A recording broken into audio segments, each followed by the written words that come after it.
What's up guys? Welcome to my channel and today mag-unbox tayo nitong Rakk Kimat XT.LE. So, simulan natin.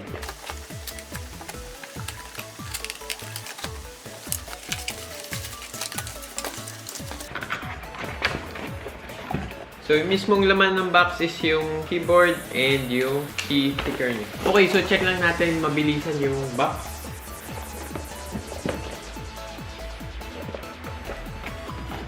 Yan, enough naman siya pang-protect dun sa mismong keyboard.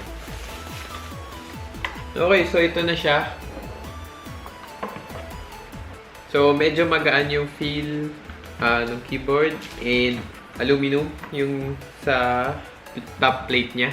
And then yung switches na gamit nito, meron siyang Otemo blue switches. Pakita ko na lang ng malapitan yung mismong unit.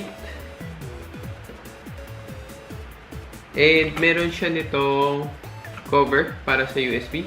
And then braided na rin. Okay, so punta tayo doon sa specifications. Otemo blue mechanical switches with 60 grams actuation force.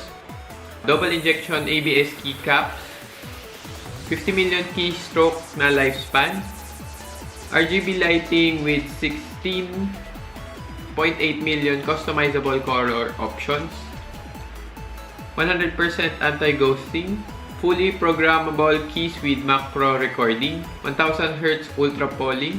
Braided fiber cable 1.6 m length.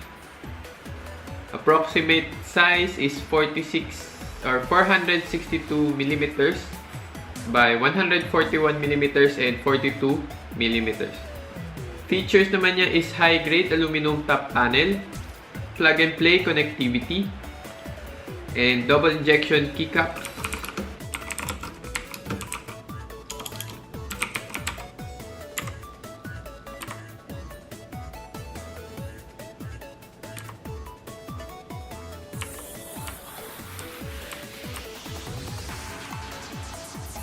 Okay, so ayun.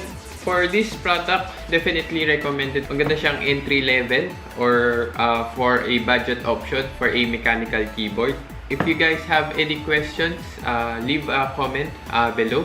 And please do subscribe to my channel for more unboxing videos. That's it. Thank you for watching. See you in the next video. Bye!